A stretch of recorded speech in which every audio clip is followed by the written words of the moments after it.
Mais uma vez estamos aqui para ouvir a Tua voz, meu Pai. E queremos pedir ao Senhor, o Senhor fale ao coração da Sua igreja, o Senhor esteja falando, Senhor Deus, por meio da Tua palavra, trazendo-a, Senhor, ao nosso coração.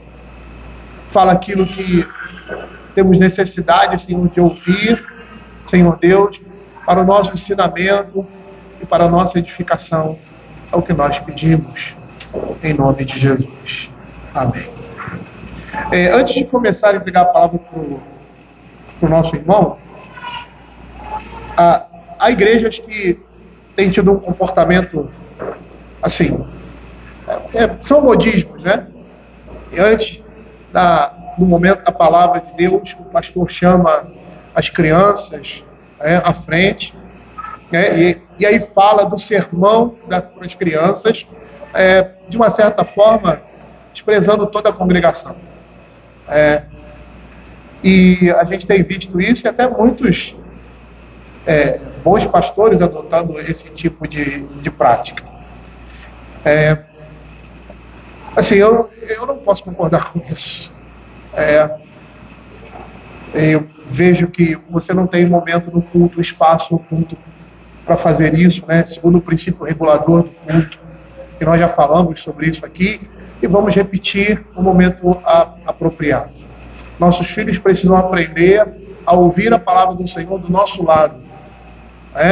E já com 2 anos de idade, 3 anos de idade, eles devem entender, até mesmo antes disso, devem entender que esse momento é um momento de extrema devoção e que eles precisam ouvir e ficar quietos. E nós precisamos, como servos do Senhor, ensinar aos nossos filhos. Eu sei que é difícil, muitas vezes, mas esse é um comportamento que nós devemos ter em temor a Deus e em respeito à sua palavra. Desde a mais terra infância, quando a criança ainda de peito chora ou faz alguma coisa que você percebe que é algo, mesmo que seja algo natural da criança, ou seja legítimo, você chegar no ouvidinho dela e falar assim: a palavra está sendo trazida, a palavra está sendo pregada, e ela vai assimilar isso. Eles assimilam isso, e com um determinado tempo, eles vão se comportar devidamente no culto pela graça e pela misericórdia de Deus na nossa vida e na vida da sua igreja. Eu sempre falo isso porque a tendência hoje é tirar as crianças do culto.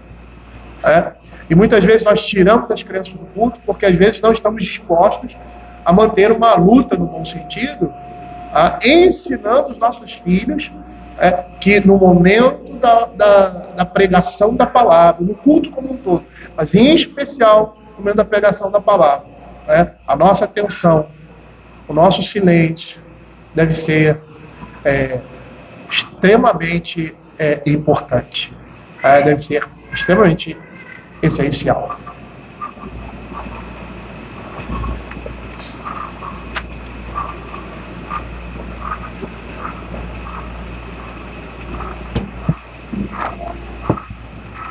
Irmãos, vamos abrir nossas Bíblias em Efésios. Normalmente, nessas oportunidades que temos, tenho pregado em Mateus, o Sermão do Monte. No entanto, nessa manhã, tanto pela manhã quanto à noite, nós vamos fugir um pouco disso. Queria falar hoje sobre algo muito importante para a vida cristã, que é o dever de orar. E para isso eu gostaria de considerar o texto de Efésios capítulo 6. Vamos fazer a leitura do verso 10 a 20, no entanto vou me deter no verso 18 apenas. Mas vamos fazer a leitura dessa sessão, do verso 10 a 20, para entendermos o contexto aqui. Diz assim a palavra do Senhor, Efésios 6, verso 10. Quanto ao mais, sede fortalecidos no Senhor e na força do seu poder, revestivos de toda a armadura de Deus para poderes ficar firmes contra as ciladas do diabo. Porque a nossa luta não é contra o sangue e a carne, e sim contra os principados e potestades, contra os dominadores deste mundo tenebroso, contra as forças espirituais do mal nas regiões celestes. Portanto, tomai toda a armadura de Deus para que possais resistir no dia mau, e depois de terdes vencido tudo, permanecer inabaláveis. Estais, pois, firmes, cingindo-vos com a verdade, vestindo-vos da couraça da justiça. Calçai os pés com a preparação do evangelho da paz, embraçando sempre o escudo da fé, com o qual podereis apagar todos os dardos inflamados do maligno. Tomai também o capacete da salvação e a espada do Espírito, que é a palavra de Deus, com toda oração e súplica, orando em todo o tempo no Espírito, e para isto vigiando com toda perseverança e súplica por todos os santos, e também por mim, para que me seja dada, no abrir da minha boca, a palavra, para com intrepidez fazer conhecido o mistério do Evangelho, pelo qual sou embaixador em cadeias, para que em Cristo eu seja ousado para falar como me cumpre fazer. Oremos. Senhor Deus bendito, Pai bondoso, nós te agradecemos por tua palavra, Deus. Nós te agradecemos por esse momento em que a tua palavra será exposta, e nós pedimos, ó Deus, a ajuda do teu Santo Espírito na compreensão da mesma. Tua palavra, Deus, é um tesouro infindável, inesgotável. E nessa manhã nós te pedimos, ó Pai, dá que os nossos olhos possam contemplar as maravilhas da tua palavra, da tua lei, do teu ensino, das admoestações, das exortações para a nossa vida de piedade, para a nossa vida devocional, para a nossa vida espiritual, Senhor. Que o teu Espírito conduza o nosso coração, Deus, nesse manancial inesgotável que é a tua palavra. Fica com a tua igreja, Deus. Torna claro a instrução, torna clara a instrução, ó Deus, da tua palavra ao teu povo, aplicando-a para a tua glória e para o proveito da nossa alma em Cristo Jesus. Assim oramos. Amém. Irmãos, um dos temas mais importantes e fundamentais da vida cristã, sem dúvida, é a oração, é a nossa vida de devoção ao Senhor. Contudo, esse é um assunto, esse é um dos temas mais distorcidos e muitas vezes negligenciado por nós. E talvez a maior parte das distorções que redundam em negligência ou em uma espécie de desinteresse mesmo pela oração, de desinteresse por essa disciplina espiritual, fazendo com que recorramos à oração apenas em determinados momentos, como uma espécie de amuleto, se podemos falar assim. Talvez a grande parte dessa distorção, desse equívoco, esteja ligado, claro, óbvio, à nossa natureza pecaminosa, em primeiro lugar. A nossa natureza caída, que ainda está presente em nós, e que naturalmente ela é indisposta a Deus, ela é indisposta, avessa a tudo que diz respeito a Deus e ao seu reino, às coisas de Deus, ao próprio Deus. E, por outro lado, em parte, a grande influência do pentecostalismo no Brasil. E eu não poderia deixar de tocar nesse ponto logo aqui no início, porque isso afeta, ou melhor dizendo, isso afetou muito a realidade da igreja brasileira.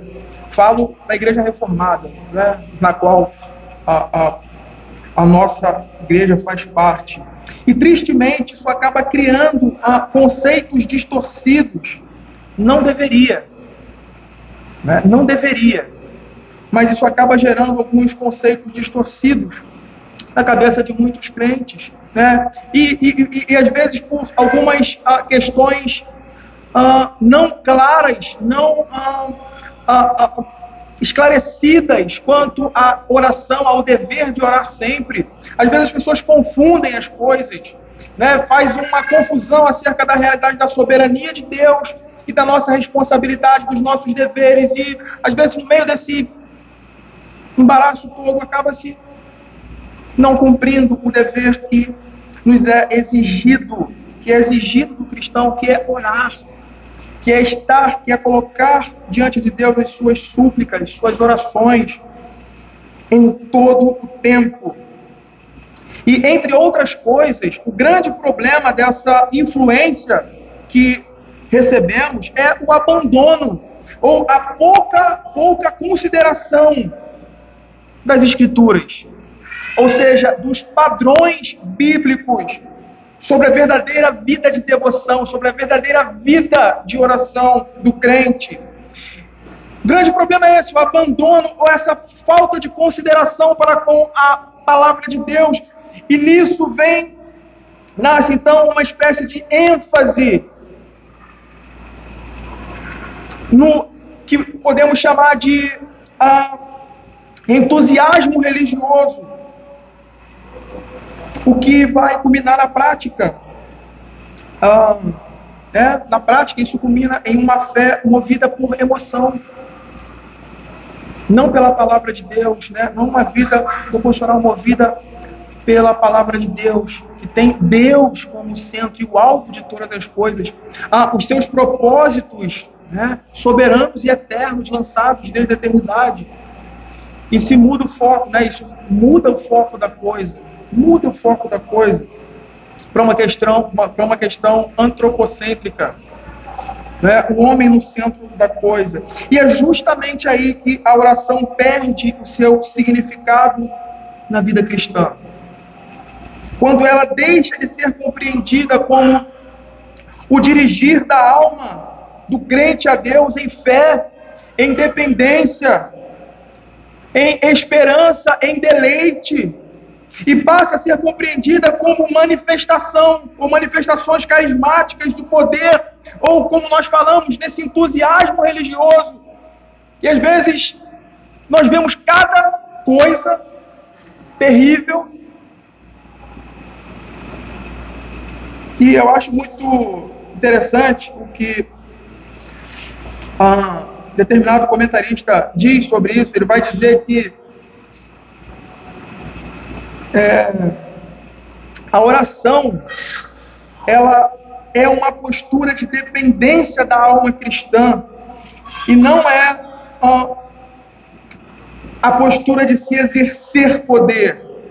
Não é de quem exerce poder, mas de quem confessa fraqueza.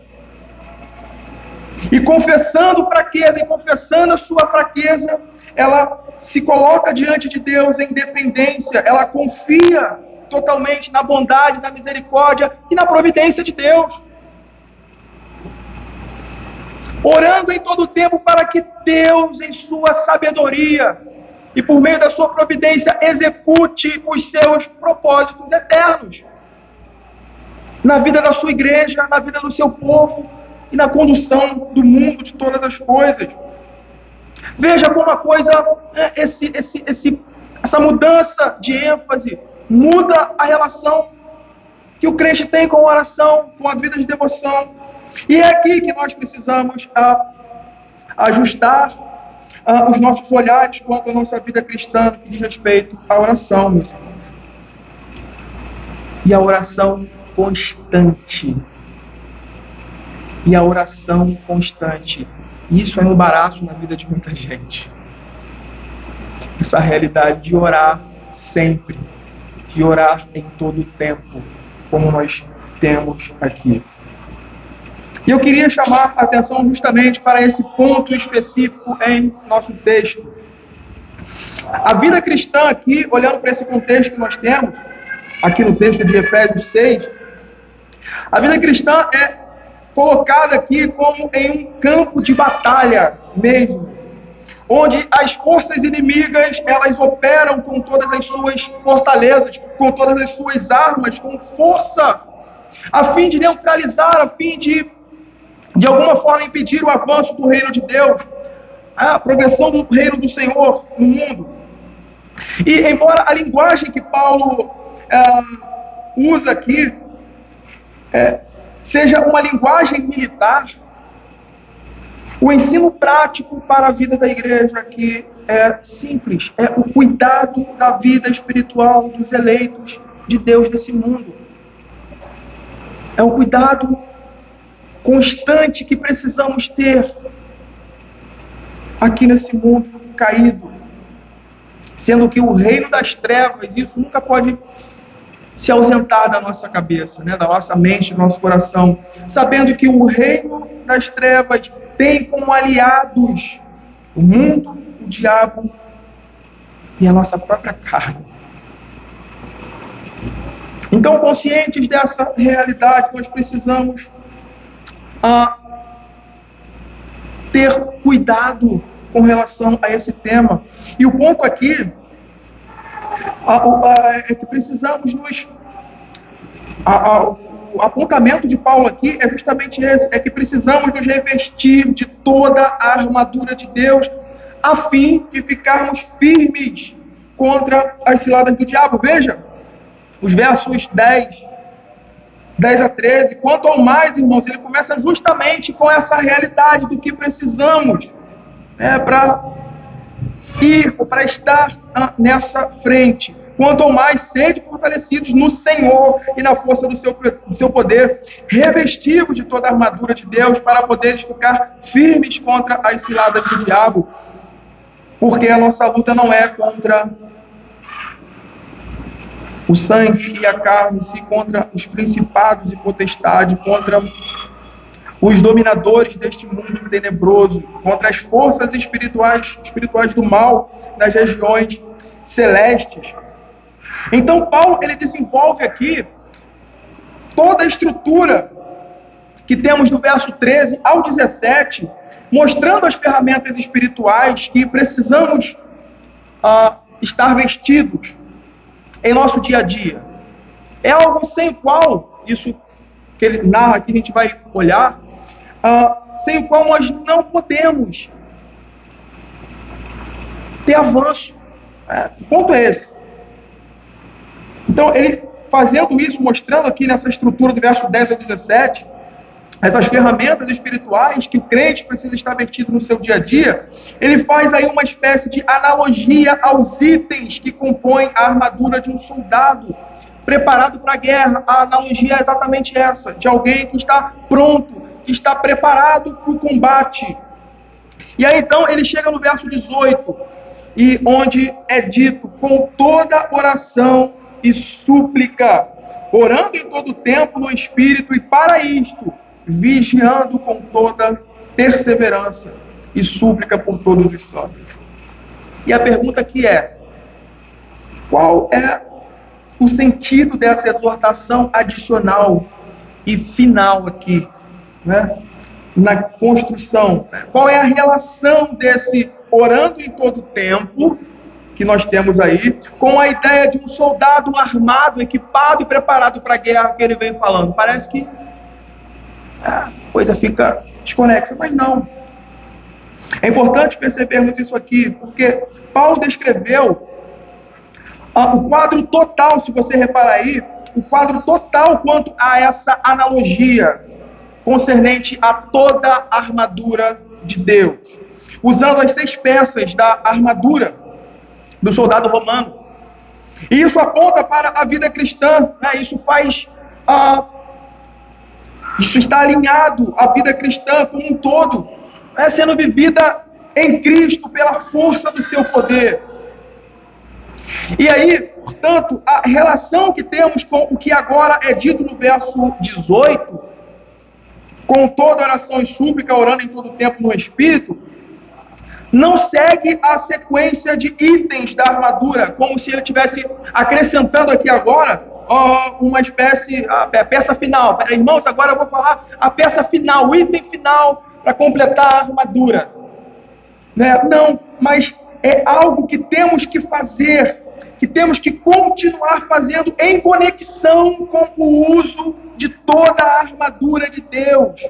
E, na verdade, com toda a nossa posição como cristãos, em conflito com o mundo, com a carne e com o diabo. É algo que deve estar deve fluir naturalmente, enquanto vestimos toda a armadura de Deus, enquanto estamos envolvidos em toda a armadura de Deus, como nós temos aí no texto. É algo que deve estar presente em cada momento da vida cristã. Trazendo isso a termos práticos, Paulo está dizendo aqui, irmãos, tomem toda a armadura de Deus, sim, vistam as várias peças, como é descrito aqui no texto, porém, sempre e em todo tempo e em todas as circunstâncias, continuem orando. Continuem orando. Cingindo-vos com a verdade. Orando. Verso 18. Com toda oração e súplica. Calçai os pés com a preparação do evangelho da paz. Com toda oração e súplica, orando todo o tempo. Enquanto embraçamos o escudo da fé, orando em todo o tempo. O ponto aqui e o ensino de Paulo está nessa direção. A oração é algo que liga todas essas coisas e as colocam em funcionamento para a vida cristã. Faz com que essas coisas estejam bem amarradas, bem sólidas. Continuem orando. E veja, irmãos, quantos ensinamentos nós temos aqui nesse pequeno trecho das Escrituras, quanto à nossa vida, quanto aos nossos deveres e exercícios espirituais. E alinhando isso, aquilo que nós temos ouvido aqui sobre fé salvífica, constantemente, todo domingo, que se expressa em boas obras, nós podemos ver claramente nisso qual é o alvo da vida cristã, qual é o alvo do viver cristão nesse mundo. E eu acho interessante o que R.C. Sproul diz sobre essa realidade. Ele vai dizer que o alvo da vida cristã é a piedade resultante de obediência a Cristo. E aí ele conclui dizendo o seguinte, veja que interessante essa realidade, como isso tudo está ligado e unido, e a oração ela está como essa linha que cruza todas as peças e as junta, e as tornam seguras para o combate cristão diário contra o pecado. Veja o que ele diz. A obediência abre as riquezas da experiência cristã. Entretanto, a oração motiva e nutre a obediência, colocando o coração na mentalidade apropriada para desejar a obediência. E é exatamente isso o ponto que Paulo está nos ensinando aqui. A oração faz isso. É exatamente isso que faz com que toda a armadura funcione e ela esteja ativa para o combate, esteja ao emprego da glória de Deus, a fim de que Deus a empregue nos momentos em que a sua igreja é investida por Satanás, em que a nossa própria vida, particularmente, é alvejada pelo inimigo, com as tentações, com motivações e impulsos da nossa própria natureza caída.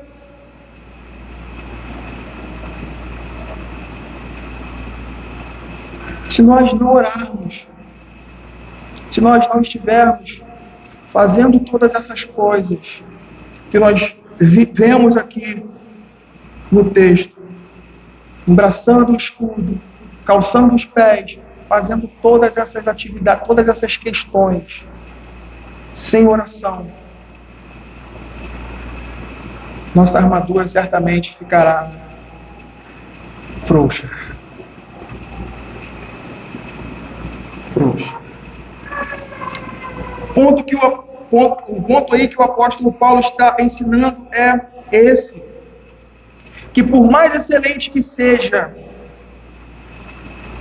cada peça dessa armadura, isoladamente, não nos será suficiente e não terá proveito para nós, a não ser que em todo tempo estejamos em viva comunhão com Deus e dele recebendo graça, poder, para que de fato a nossa vida seja um instrumento para a glória de Deus nessa terra, nesse mundo caído, nesse mundo hostil. Irmãos, entenda bem, a oração ela é esse meio de graça que nos traz a viva relação do crente com Deus. Ela é esse meio de graça instituído pelo próprio Senhor para que o crente seja colocado nessa viva comunhão com Deus. E isso é importante dizer, a relevância disso para a nossa vida é justamente isso. É importante porque, às vezes, nós temos uma ideia errada sobre a vida cristã, entendendo apenas em termos de salvação, né, em termos soteriológicos, como sendo ela um fim em si mesmo, como sendo a salvação um fim em si mesmo. Entretanto, e isso é muito importante, a Escritura demonstra enfaticamente que a salvação não é um fim em si mesma, antes é o início da vida cristã, através da qual nos tornamos filhos de Deus e progredimos em santificação, progredimos em comunhão com Deus, através dos meios de graça que Cristo instituiu à igreja até a consumação de todo o propósito de Deus em nossa vida. E às vezes a gente deixa isso passar batido. Às vezes a gente deixa isso passar batido. Eu queria ler com você o que os nossos documentos dizem sobre isso. O Catecismo Menor, no caso, e a Confissão de Fé de Westminster. Pergunta 88 do Catecismo Menor questiona: quais são os meios exteriores e ordinários pelos quais Cristo nos comunica as bênçãos da redenção? E a resposta é: os meios exteriores e ordinários pelos quais Cristo nos comunica as bênçãos da redenção são as suas ordenanças, especialmente a palavra, os sacramentos e a oração, os quais todos se tornam eficazes aos eleitos para a salvação. O Catecismo Maior, a Confissão de Fé de Westminster, vai falar sobre isso também na primeira sessão, falando sobre fé salvífica. A graça da fé pela qual os eleitos são habilitados a crer para a salvação da sua alma é obra que o Espírito de Cristo faz no coração deles e é ordinariamente operada pelo ministério da palavra. Por esse ministério, bem como pela administração dos sacramentos e pela oração, ela é aumentada e fortalecida. Em outras palavras, você não pode ser um cristão completo apenas por estar de posse, usando os termos aqui, né, de toda a armadura de Deus, sem considerar o valor e a eficácia de todos os outros meios de graça que Cristo instituiu. A coisa não funciona. A oração, então, a oração, portanto, é esse meio de graça ordenado por Deus em sua sabedoria e em sua bondade, a fim de abençoar o seu povo, a fim de fazer cumprir os seus propósitos, para que o crente então esteja diante dele em humilde dependência. E é interessante porque, se você notar bem, você vai perceber que a oração ela tem esse propósito na nossa vida, de nos colocar em nosso devido lugar e ter Deus, ou em Deus, a fonte de toda a nossa saciedade, de buscar em Deus esse suprimento para a vida, em todas as áreas, em todas as questões, mantendo-nos nesse rumo. E veja como isso tem implicações, irmãos, em nossas vidas. A oração, ela ajusta o nosso foco em Deus, no Deus soberano, no seu reino, e consequentemente, ao fazer isso, nos faz tirar os olhos de nós mesmos como centro da realidade. Ela foca os olhos no Senhor, como nos ensina a oração do Senhor Jesus Cristo, que se dirige a Deus em sua santidade, em seu alto e supremo trono, rogando e clamando, suplicando para que a sua vontade seja feita, que a sua vontade reine, governe e avance, e faça com que o Evangelho avance no mundo, para que os eleitos sejam edificados, para que a sua igreja seja edificada, consolada e exortada na verdade. Veja como isso tem implicações. Ela faz com que as nossas motivações sejam ajustadas aos propósitos soberanos de Deus para a nossa vida. Ela faz com que a nossa fé ela seja trabalhada e desenvolvida a orar e confiar no Deus das promessas, que é o nosso Deus, que iria cuidar de nós, que iria nos suprir em nossas necessidades. Ainda quando as orações não são como nós imaginamos, dentro dessa linhagem, dentro dessa linha que às vezes nós temos, ouvidas ou atendidas imediatamente, nós somos abençoados em orar, porque nós somos conformados à vontade de Deus. Nessa comunhão, nessa oração, nessa dependência, nessa esperança, o nosso coração é exercitado no amor.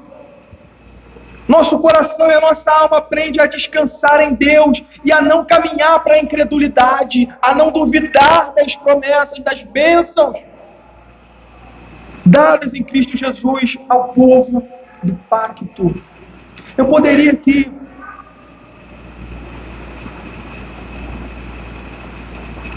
discorrer sobre muitas outras questões,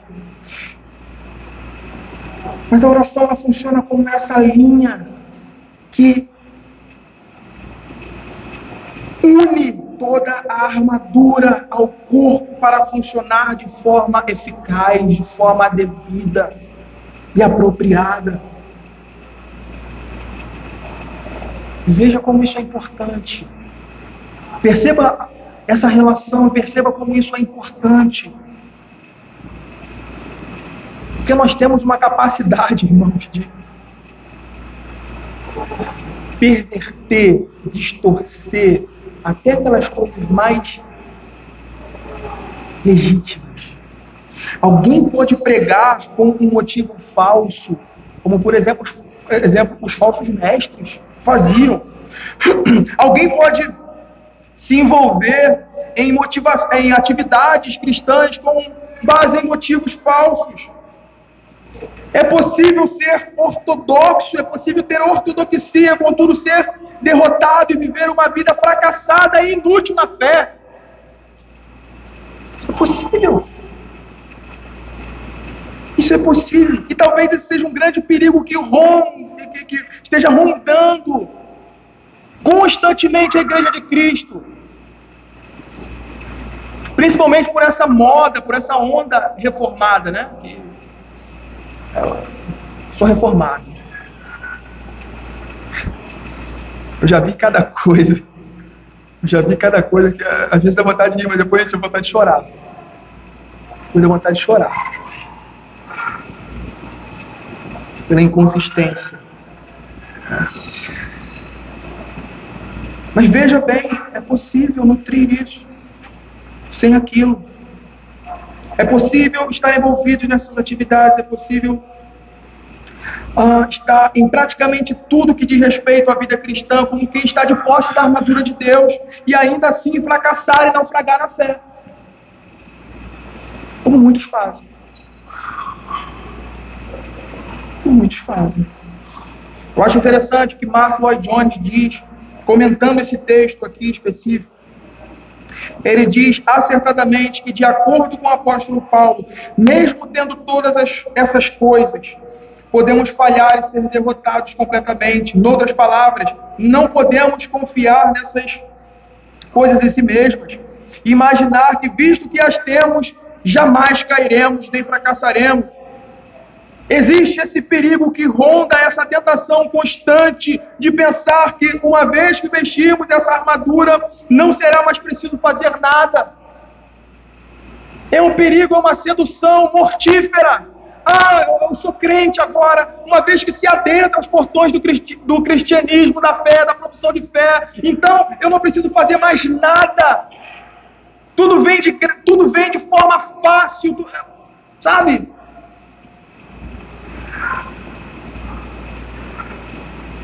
Pensando que a armadura por si só nos protegerá mecanicamente.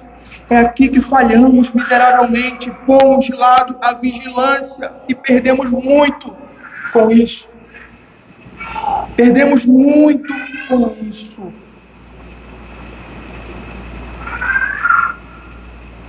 O ponto que o apóstolo Paulo está ensinando aqui,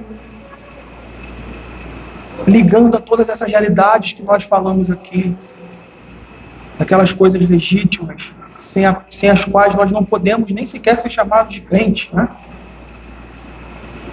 Que é o que ele coloca anteriormente. O que ele está ensinando aqui é que a mera familiaridade com a verdade, a mera posse daquilo que é bom, que é legítimo, não nos pode resguardar das investidas do maligno e das derrotas, e da derrota. É interessante, eu nunca me esqueço de algo que eu ouvia, né, de um professor meu no seminário. Ele, constantemente, ele é professor de história, ele trazia às vezes essas realidades, ele sempre pontuava isso, dizendo que a ortodoxia morta, ela é mais mortífera, é mais devastadora do que todas as heresias juntas. Que coisa, não? Porque se exibe uma espécie de luz na mente, o Lloyd Jones também falava, de um conhecimento, de uma exibição de conhecimento, mas esse conhecimento não desce para o coração e alcança a vida para a glória de Deus. Ele é usado para vanglória, ele é usado para glória própria, ele é usado para qualquer outra coisa, menos para a glória de Deus, para a edificação do seu povo. A ortodoxia morta, ela é um mal terrível. Terrível. E aí, Lloyd Jones, ele comentando sobre isso, diz: não há nada que seja tão trágico quanto uma pessoa ortodoxa, mas morta. E aí ele coloca um ponto aqui, bem sutil, mas que liga exatamente o que nós estamos vendo no ensino de Paulo. Veja o que ele diz: não há nada que seja mais trágico quanto uma pessoa ortodoxa, mas morta. E a explicação para isso sempre é que se esqueceram dessa exortação adicional, qual? Tendo vestido cuidadosamente e completamente cada uma das peças da armadura, não foram adiante para lembrar-se desta obrigação, orando em todo tempo. Pararam lá, madeira abaixo. não tem progresso, não tem avanço. Irmãos, Deus é soberano. Eu creio que eu não preciso aqui gastar uma exposição provando isso para você. A vontade de Deus vai ser cumprida no mundo. Mas o meio ordinário que Deus estabeleceu para que o seu povo seja abençoado, para que nós gozemos de comunhão com Ele e façamos com que essas coisas avancem, foi oração. A gente vai falar sobre isso no final. Mas é interessante você olhar para as Escrituras e ver essa realidade. Você vai ver o apóstolo Paulo inspirado pelo Senhor. Logo no início dessa carta, capítulo 1, se eu não me engano, falando que assim que chegou a notícia de que os crentes haviam chegado à fé, haviam sido recebidos na família cristã, o que Paulo fala que ele fez por eles? Orou. E não cessava de orar por eles. Para quê? Se a oração não importa, Deus é soberano.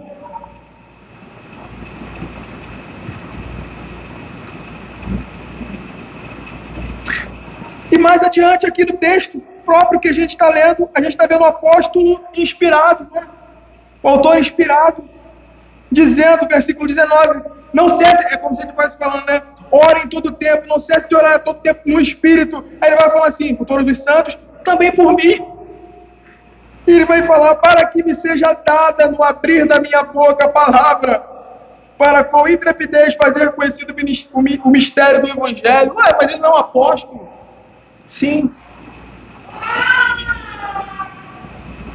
Mas pela sabedoria de Deus, Deus estabeleceu a oração como esse instrumento que tornará eficaz. Se você olhar para tudo que ele vai falando, ligando ali, e no verso 18 ele fala com toda oração e súplica, você vai ver exatamente isso. Cada item, cada questão aqui que ele coloca, como cingindo-vos com a verdade, buscando conhecimento, estudando as Escrituras, se aprofundando na teologia boa, pura e saudável, com oração. Sem oração isso pode se tornar um caminho mortífero, para a vanglória humana. Nós temos essa capacidade. E aí eu queria deixar isso claro, a ortodoxia é boa, irmãos. A verdade é indispensável à vida cristã. Você não pode ser um verdadeiro cristão sendo um herege. Você não pode agradar a Deus distorcendo a verdade. Você não pode ser um salvo sem abraçar as verdades basilares da fé cristã. Mas sem oração essas coisas não funcionam corretamente. Porque nós temos a capacidade de perverter até mesmo aquelas coisas mais belas e legítimas para o mal.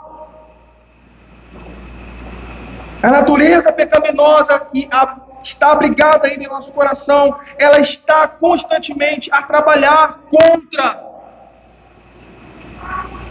o nosso avanço.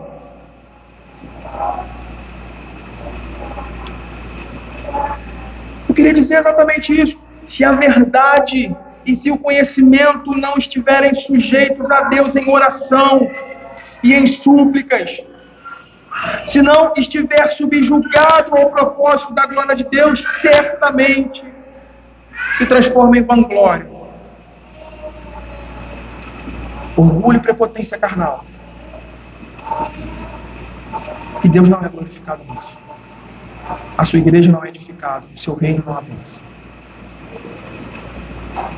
Uma outra questão, caminhando para o fim, que às vezes se torna embaraçosa para muitos crentes. Eu queria gastar um tempinho aqui. É a respeito do que significa de fato orar em todo tempo. Ou sobre o dever de orar sempre e nunca esmorecer, como nós temos lá em Lucas, onde o Senhor Jesus, ele conta uma parábola.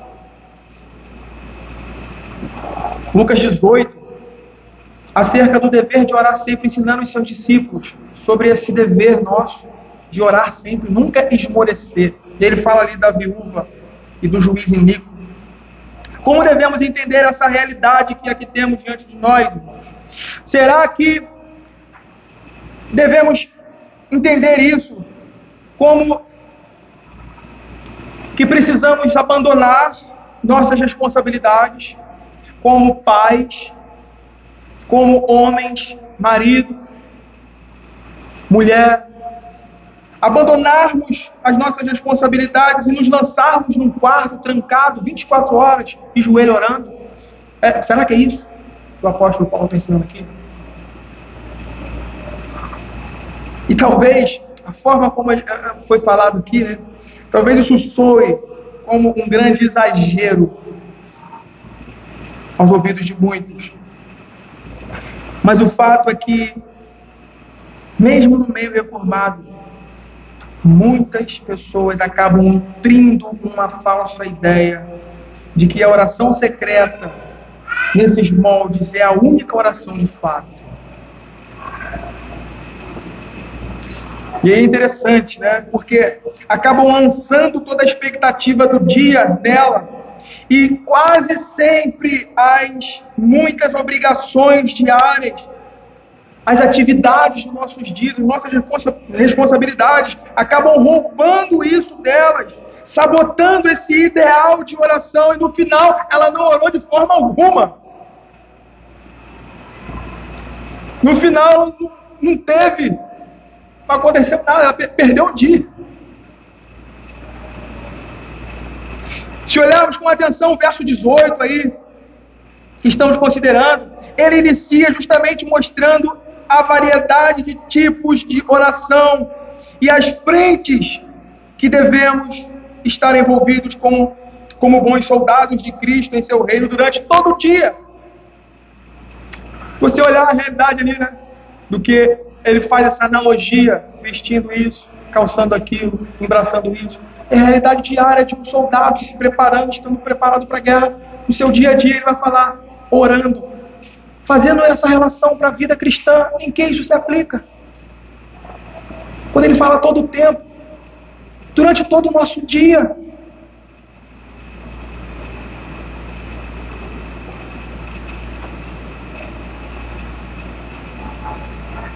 Com toda a oração e súplica. O comentário de William Hendricks chama atenção para esse ponto crucial, dizendo: o apóstolo Paulo quer dizer realmente que devemos orar sempre, com todas as formas ou tipos de oração particular, oração pública, como fazemos aqui no culto, a oração, a ação de graça, ações de graça, petições, confissão e intercessão.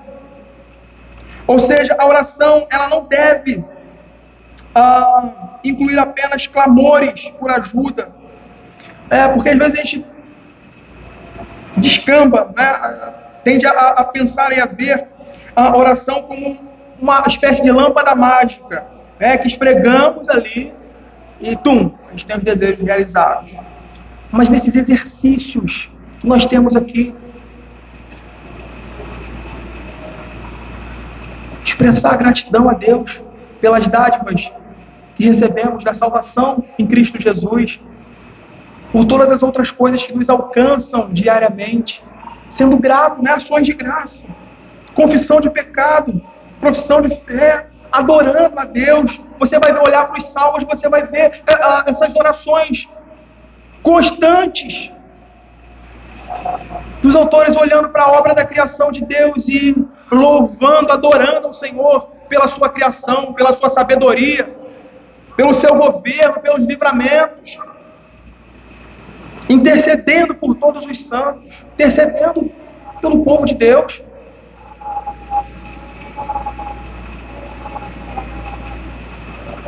O fato é que devemos estar em viva comunhão com Deus em oração todo o tempo. E aí surgem os argumentos, né? Aí vem os argumentos, mas sabe, sou um homem muito ocupado, sou uma pessoa muito atarefada, sabe? Eu acordo 5 horas da manhã, já saio para o trabalho, passo o dia na empresa, chego em casa às 9, 10 horas da noite, eu não tenho tempo, estou cansado, não tenho tempo para orar. Aí surgem os argumentos, né? de tempo, de lugar e de outras questões que são colocadas e levantadas como obstáculos para a oração. E aí, eu queria trazer aqui algo que Spurgeon diz, falando sobre o dever de orar sempre, e que é muito interessante para nós. Veja, ele diz o seguinte: nossa alma deverá atingir tal ponto em que a oração seja frequente em nossa rotina diária.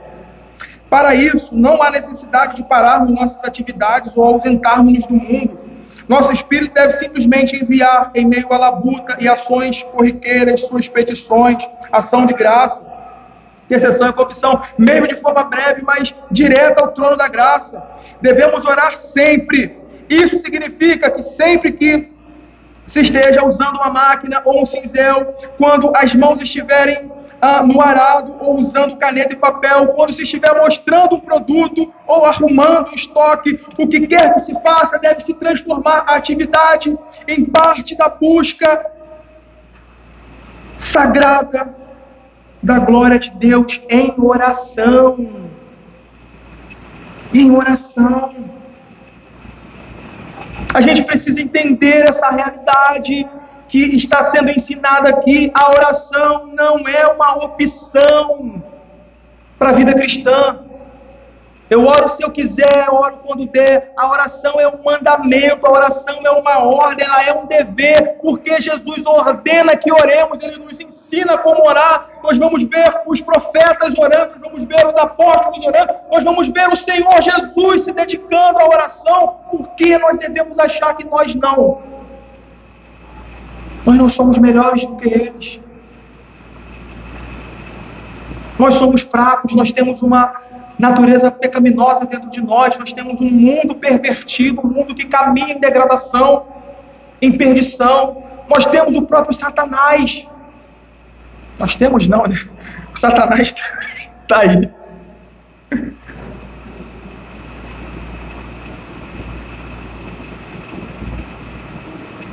Ele certamente empregará todos os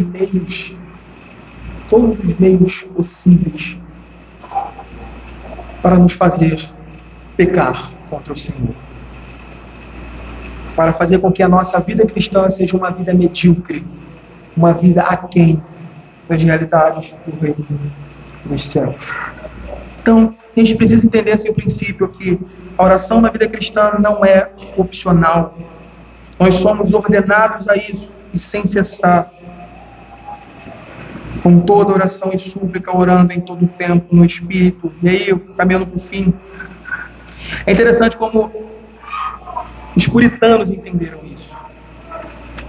Como eles apreenderam esse ensino e eles aplicaram as suas vidas, a sua vida diária. E como eles tiveram êxito em seu tempo. Isso é notório para qualquer um. Isso é notório para qualquer um que olhe para a história. Isso é notório. Eles não eram apenas homens que tinham a armadura, estavam de posse da armadura de Deus, que tinham uma envergadura intelectual muito grande. Mas eles eram homens de oração. Eles oravam. Eles aplicaram esse princípio em suas vidas práticas. E é interessante porque justamente isso, eles não eram homens desocupados, como às vezes nós podemos pensar. Eles não tinham nada para fazer, naquela época não tinha isso, não tinha aquilo. Não, eles eram homens extremamente ocupados, eles não eram homens ociosos. Eles eram homens como nós, envolvidos em suas diversas áreas da vida comum. No entanto, eram homens de oração. Eles passavam o dia com Deus, meditando naquilo que leram, orando a palavra, lendo a palavra, orando a palavra, buscando na palavra de Deus os meios de se manterem vivos e nessa viva comunhão com Deus.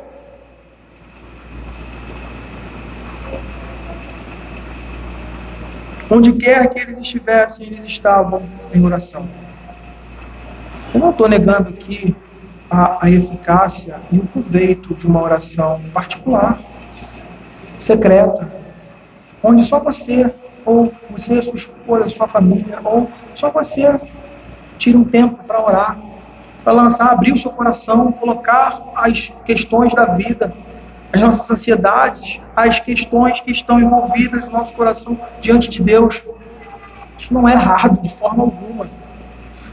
Mas acreditar que só isso, só esse tipo de oração é que é oração de fato, isso é um grande engano. Porque às vezes nós não conseguimos manter ou usar esse tipo de oração constantemente, todo dia, o tempo todo. Lá no trabalho, por exemplo, estou no trabalho e falo, não, dá licença aí, chefe. Não, vou ter que ir ali. Fica lá 2, 3, 4, 5, 6, 7 horas. Como é que funciona? Complicado, né? Mas no meio da nossa labuta, como o Spurgeon falou aqui, está vendo alguma coisa, estava comentando esses dias, acho que com o Davi, com mais alguém, sobre essa realidade. No meio da nossa vida, aquelas coisas que olhamos, que vemos, elas irão nos levar, nos reportar a palavra que lemos, ao texto da Bíblia, onde nós vamos orar. Vamos clamar ao Senhor, nós vamos colocar aqui diante do Senhor. Senhor, nós confiamos na força do Teu braço. Nós não confiamos em cavalos, nós não confiamos no governo, nós não confiamos nisso, naquilo. Nós confiamos na força do Seu poder. Que o Senhor fortaleça o meu coração. Que o Senhor esteja guardando o Teu povo. Diante dos ataques que temos visto, as famílias educadoras, há tantas outras questões, às vezes está ali, recebe determinada notícia, que nosso coração esteja envolvido, que nossos corações estejam envolvidos nessa atividade de orar sem cessar. Eu acho muito interessante, levando aí para o fim, terminar agora, às vezes a gente ouve determinadas coisas e isso nos causa um choque, né? Sempre falo isso, oi? Eu ouvi num sermão, um trecho do sermão do Joel Bick, ele falando que nos seus estudos para o PhD, ele, depois de ler centenas e centenas e centenas de sermões dos puritanos, ele chegou a uma conclusão, e aí está a causa do meu espanto, ele falou, né? Ele falou, o conteúdo, a essência do que eles pregavam, do que eles ensinavam, não difere em muita coisa acerca do que nós temos naquelas igrejas verdadeiras, bíblicas, reformadas hoje. Não difere porque é a palavra de Deus. E todos os crentes fiéis em todos os tempos, eles estarão nessa mesma rota. Né? Mas ele falou que nessa conclusão, ele entrou numa espécie de crise, mas ele, indo mais adiante nos seus estudos, ele reparou exatamente esse ponto, a vida de devoção deles, a vida de oração desses homens. Eles eram homens que oravam em todo o tempo, aplicando essa realidade, unindo o conhecimento da palavra de Deus, o estudo, a oração, trazendo isso à vida. E aí eu quero concluir, né, exatamente sobre, apontando para essa aplicação que nós temos aqui. Primeira questão, acerca desse questionamento que nós podemos fazer aqui. Primeira coisa é, quanto nós estimamos essa graça que recebemos, que é a graça da oração como uma forma de termos a presença de Deus, de estarmos em comunhão com Deus diariamente, em todo o tempo.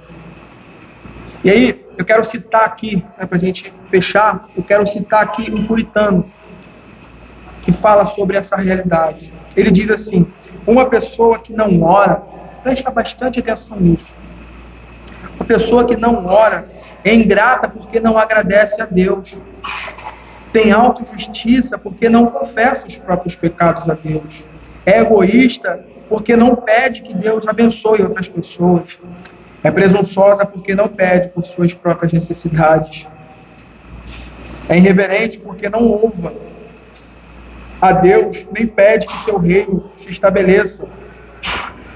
E por fim, é inimiga ou é inimigo de Deus porque sua falta de oração evidencia que essa pessoa não quer ficar com Deus, nem mesmo tendo livre acesso em oração. Interessante como essas realidades nos chamam a atenção para essa área da nossa vida. Irmãos, nós devemos dar atenção a esse ponto. Nós precisamos dar atenção a essa área, a esse ponto da nossa vida. A oração, segundo Joel Bick, nessa exposição dele, ele vai dizer exatamente isso. A oração é essencial para o bem-estar da alma do cristão. A oração é essencial para o cumprimento, para cumprirmos o nosso chamado na família, na igreja, na sociedade. A oração é uma das atitudes mais parecidas com Jesus, das quais podemos nos engajar aqui nesse mundo. A oração é o meio pelo qual Deus distribui as bênçãos do seu reino e os dons de Cristo para a sua igreja. E aí ele termina dizendo, lembre-se como diz Tiago 4:2, nada tens porque nada pedis. Ele diz isso, as orações que não fazemos e não as orações que não são respondidas é que é o nosso problema. Precisamos orar. Precisamos orar. Precisamos estar vigilantes em oração. E rapidamente eu me recordo de como essa ideia precisa encaixar na nossa vida. Eu lembro do Senhor Jesus, naquele episódio em que ele chega para Pedro e fala, Pedro, veja o Senhor, Satanás pediu para se andar com a sua vida. Mas eu fiz o quê? Eu roguei, eu intercedi por ti. Talvez a gente não tenha a dimensão do quanto a oração seja importante, porque às vezes a gente nem lemos a Bíblia. Às vezes nós não temos vontade de orar porque não oramos. Tenho falado isso em casa. Às vezes nós não temos ânimo e vontade de orar simplesmente porque nós não nos exercitamos nessa disciplina espiritual. Não nos aplicamos a ela como devemos. Não lemos as Escrituras. Negligenciamos isso. Perdemos muito com isso. E eu fecho com os falando, somos convidados, até ordenados a orar. A oração é tanto um privilégio como um dever. E qualquer dever pode se tornar laborioso. A oração, como um todo, como todos os meios de crescimento para o cristão, exige trabalho. Exige trabalho. Em um sentido, a oração não é natural para nós. Embora tenhamos sido criados para a comunhão, interação com Deus, os efeitos da queda têm nos deixado preguiçosos e indiferentes para com algo tão importante como a oração. Nós devemos olhar para essas realidades que vimos aqui, para esses ensinos que vimos aqui, olhar para a nossa vida diária, para o nosso coração, e procurarmos avançar, crescer nisso com a graça de Deus. Oremos. Pai bondoso, Deus Santo, nós te agradecemos, Deus. Te agradecemos porque o Senhor é soberano, porque o Senhor governa sobre todas as coisas, mas também porque o Senhor, Pai, nos dá graciosamente todas as bênçãos em Cristo Jesus. E o Senhor nos abre, ó Deus, as portas da oração, da comunhão contigo, a fim de que possamos pedir, colocar as nossas ansiedades diante do Senhor, as nossas necessidades, os nossos anseios, pedindo para que o Senhor conforme o nosso coração a imagem do Filho, realizando as coisas de acordo com a sua vontade. Pai, nos ajude a perseverarmos em oração, a fim de que o teu reino avance. Em nome de Cristo Jesus. Amém.